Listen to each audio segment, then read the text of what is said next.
And I just wanted your thoughts on Ilia Topuria vacating the featherweight title and coming up to lightweight. Do you think he's built for lightweight? Yeah, I think he's a fighter, especially with the confidence that he has right now with those wins over Max and Volkanovski. I think, confidence is the biggest factor when you step in there. You have to believe. Dana White waited until millions were watching the Cowboys-Chiefs game, and then the UFC 324 main event is officially locked in, and nobody expected this matchup. But while fans were still trying to process that announcement, Khamzat Chimaev jumped back into the spotlight with a message of his own, one that left the entire division guessing what he's planning next. Some say it's a warning, others say it's a stall tactic. Whatever it is, it changes the timeline for everyone around him. And then out of nowhere, Ilia Topuria revealed something far heavier, something personal, something that stops all the trash talk and speculation cold. Before we dive in, hit that subscribe button to join MMA Desk, your home for fast, real, no-nonsense fight news. Now, Dana didn't use a press conference, a UFC embedded, or even a classic Instagram post for this one. He waited until the middle of one of the biggest games of the year, Cowboys versus Plath. Chiefs, when millions of casual fans had their eyes glued to the screen. Then, during halftime, he dropped it. English, yeah? Hey, Speak English. you want to talk to me like the man-to-man? You said something about me. I went to your country. I slapped your face. I get at the wasting win. I walk like a king in your Are street. you talking English? What you did? What you Is that did, man? English? Yeah, of course I Speak do. English for the people. Shut up.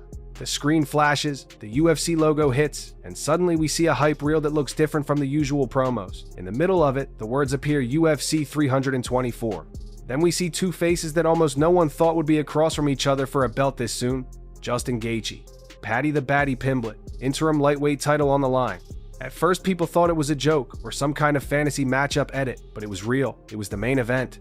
Right there on national TV, Dana made it official, using the NFL spotlight to send a message. The lightweight division is about to get wild, and rankings or deserving status will not protect anyone from unexpected matchmaking. Right away, the debate started. On one side, you have Justin Gaethje, a man known for pure chaos. This is the guy who turns every fight into a car crash you cannot look away from. He's fought the best, bled with the best, and has been one step away from undisputed gold more than once. Fight of the night, as you said, you probably could have written the check beforehand. Both those guys went to the hospital. We sent them to the hospital because that's what we do. I didn't want Chandler to do any media, talk to anybody. I just wanted him to get straight in an ambulance and go to the hospital. On the other side, you have Paddy Pimblett, a fighter many people still see as untested at the highest level. Some fans say he hasn't beaten a true top 5 guy yet. Others say his star power is enough to carry a pay-per-view by itself. Putting him in an interim title fight with Gaethje is not just about skill. It's about business, risk, and building a new face for the division. Some fans are furious. Others are hyped out of their minds. Either way, everyone is talking about it, and that's exactly what Dana and the UFC want when they build a main event like this. But the big question everyone asked right after the announcement was simple. Why is there even an interim title in the first place? The answer leads us straight to Ilia Topuria. Ilia is the man who sits on top of the division, the king with the real belt. He's the one who made the whole world stand up when he took out some of the best and claimed that gold. In the UFC 324 trailer, you can actually see shots of him, his highlights, his face, his belt. At first, people thought it meant he was about to defend his title next. Now we're just going to describe the lightweights in one word. Paddy Pimblett. A blonde bitch.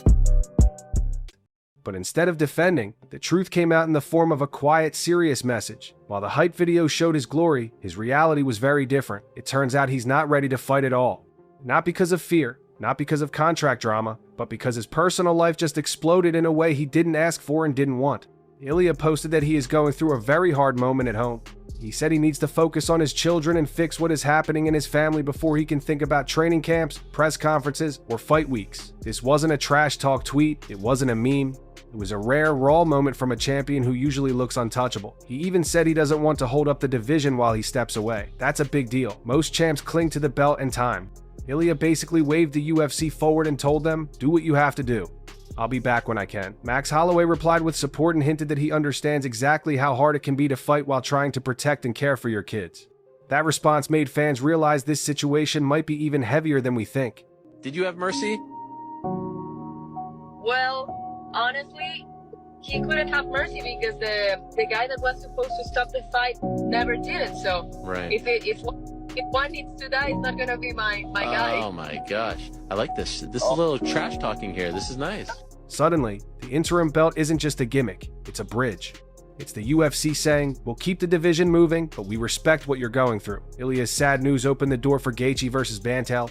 Patty to happen, and that one personal decision may shape the whole year in the lightweight division. While all of that was unfolding, another name came crashing back into the spotlight, Khamzat Chimaev. For months, people have been asking one main question: who is he fighting next, and when? Khamzat has been that dark cloud hanging over multiple divisions. Middleweights think about him, welterweights think about him. Everyone knows that if he shows up across from you, it's going to be a long, painful night. Then Nassourdine Imavov speaks up. He tells the UFC he only wants a title shot. No easy fights, no detours. He's ready to wait if he has to. That alone builds pressure. A hungry contender asking for gold means the division has to answer. And that's when Khamzat reacts. He sees Imavov's words and finally gives a timeline. He says he's down to fight after Ramadan. That sounds simple, but it's actually huge. Do you think you can beat the older approach? Khabib finish, he's not fighting anymore. Why are you saying these things? Fitna, astaghfirullah. It means he's not jumping in right away. It means the UFC, the rankings, and every other contender have to plan around that window. It also leaves fans with a lot of questions about what's been going on behind the scenes with his health and his long gaps between fights. The way Khamzat phrased it was like a challenge and a warning at the same time. He told Imavov that he has time to work on his wrestling before they meet. Coming from Khamzat, that's not just advice. It's a threat wrapped in a smile.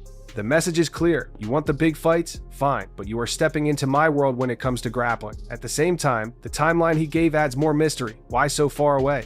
Is it just about Ramadan and faith, or are there hidden injuries and long-term plans in play? Fans have seen Khamzat's fights get delayed and changed before.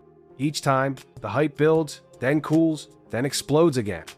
Now with Dana booking huge cards and an interim belt already in motion, Khamzat sitting on the side until later makes the middleweight and welterweight pictures even messier. I think you have the style. Is that something you think about? Like maybe one day? Of course, I've been always open for that. So I know stylistically this match for me much easier than other guys.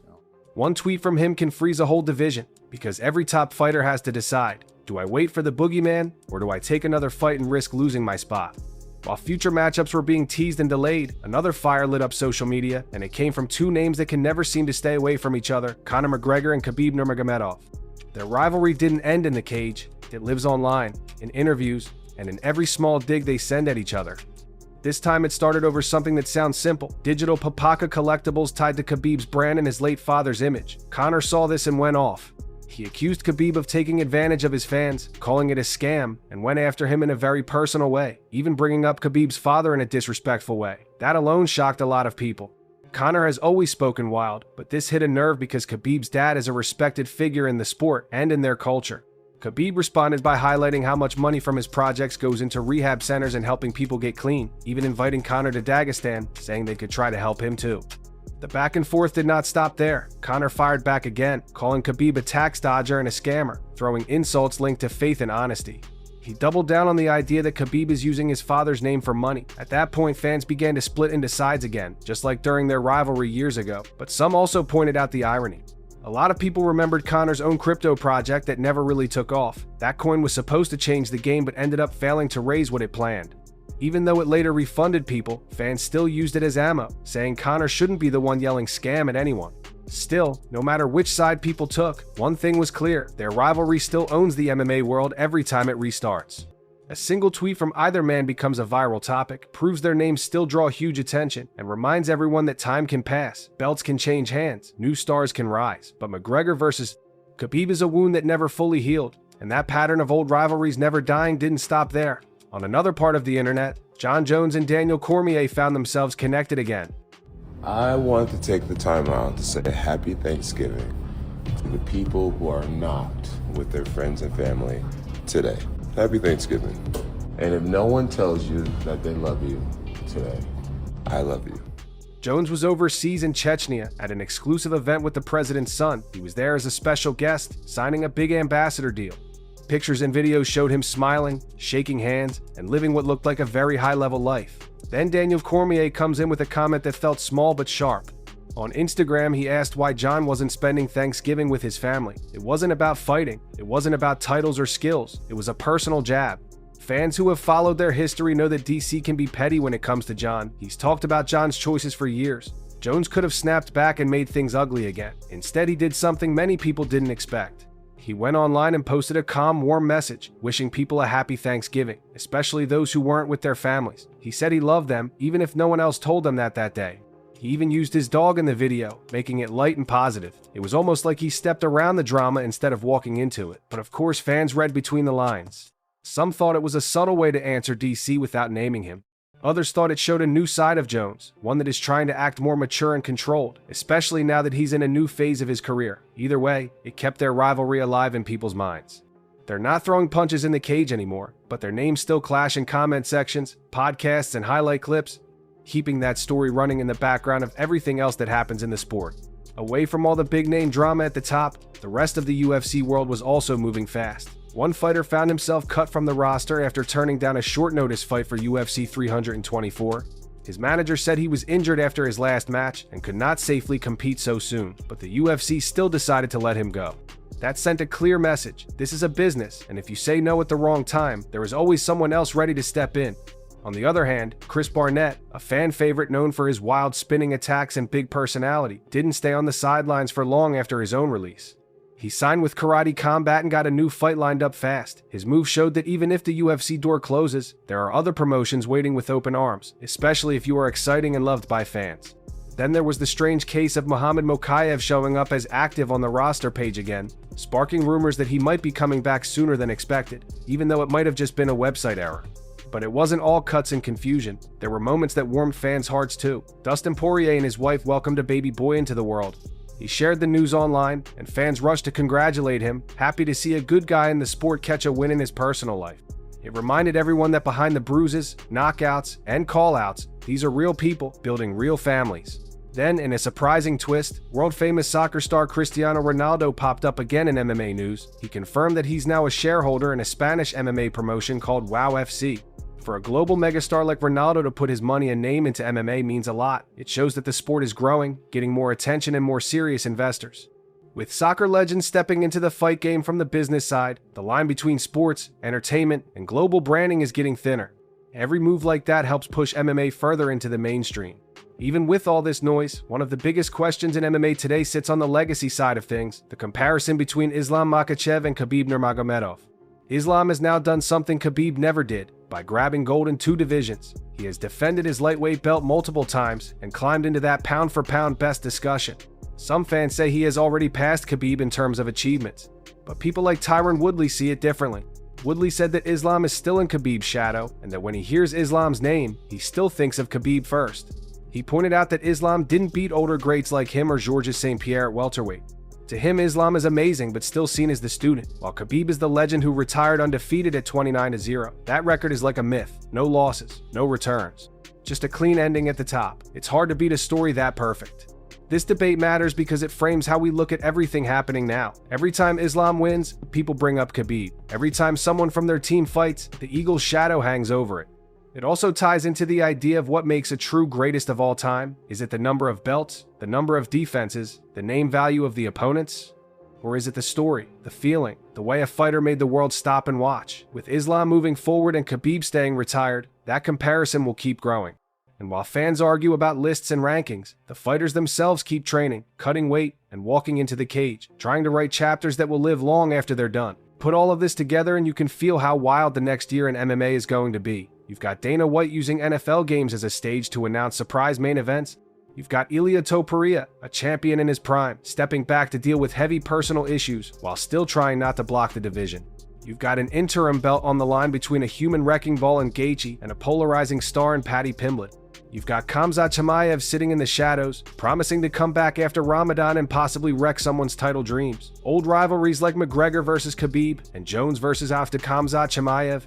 Cormier still flare up online, keeping the past alive while the future forms in front of us. Fighters are getting cut, signed, and reshuffled. Soccer icons are buying parts of MMA promotions.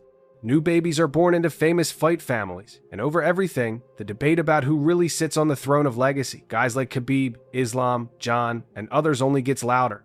All of these stories are not happening in separate boxes. They are linked. Ilia's break from the cage gives us Gaethje versus Paddy. Khamzat's delay changes Imavov's path.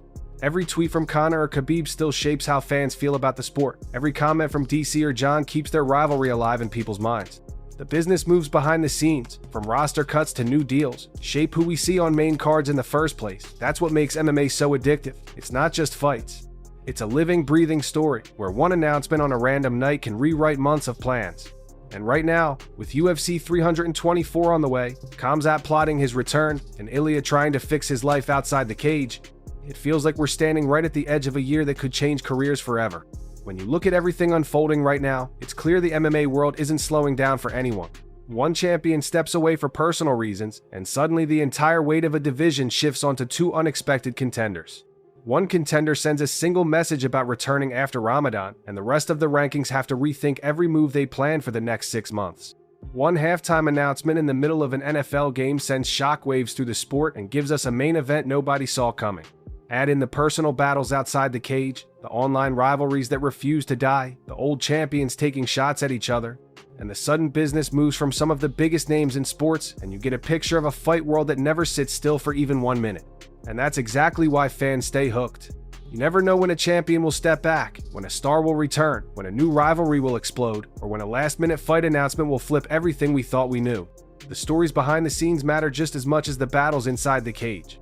They shape careers, they build legends, and they give the sport that wild, unpredictable energy that keeps us watching, talking, and arguing long after each event ends. So as we head into a new year filled with title fights, personal battles, surprise announcements, and rising stars trying to grab their moment, one thing is certain, this next chapter of MMA is going to be one of the most chaotic and exciting we've seen in a long time. And the only way to keep up with all of it is to stay locked in, because the updates aren't slowing down and the shocks aren't stopping anytime soon. If you want every twist, every announcement, and every breaking story right when it drops, make sure you hit that subscribe button and join us here at MMA Desk, where real fight fans stay ahead of the news.